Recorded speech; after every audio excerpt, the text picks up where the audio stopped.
believe, as a 17-year-old kid with a $100 loan from his parents in his basement delivering packages, 17-year-old kid, how old? 17. With how much? $100.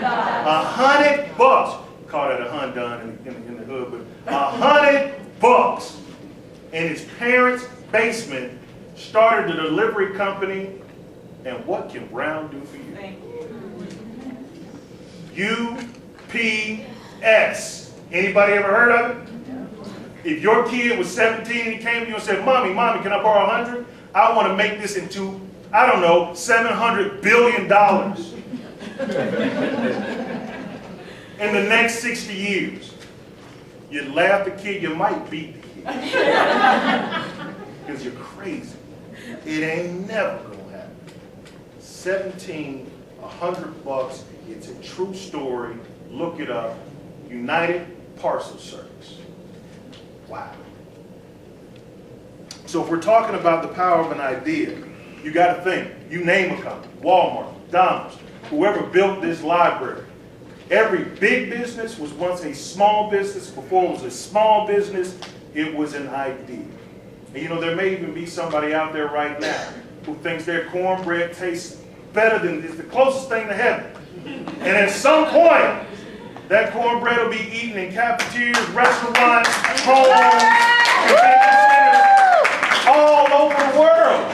And if I came in and said, I'm going to make some cornbread, it's going to make me billions, you'd say I'm crazy. But I think somebody in the room has already started on that journey. Crazy people change the world. And entrepreneurs, you've got to be a little bit crazy.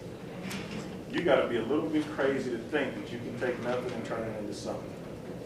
You got to be a little bit crazy to work 18. This is what our chairman, John Bryan, says all the time.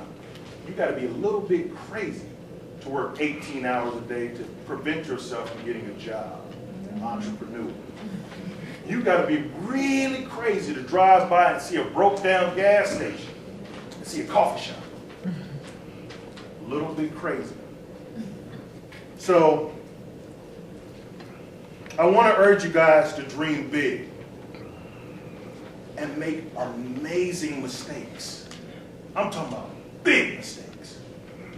Why? Because you learn from it. I met a mentor, Patrice, out in Dallas. What's her guy's name? Wrote it down. Mike Roberts. Black billionaire. He and his brother run St. Louis. You see a building, they own it. Two brothers doing their thing. So, by divine intervention, we were headed back to our hotel. We went out to Dallas to speak for Steve Harvey's mentoring weekend. The driver got lost. So he says. So Mike is spitting all of this wisdom. And he said, the only real message I have for you is failure is not real. I failed 1,000 times. Had a ton of money and had no money. Here, right? He said, failure is not real. Failure does not exist. He said, and I want to quote it right, failure does not exist. Only lessons from unexpected or undesirable outcomes. And I said,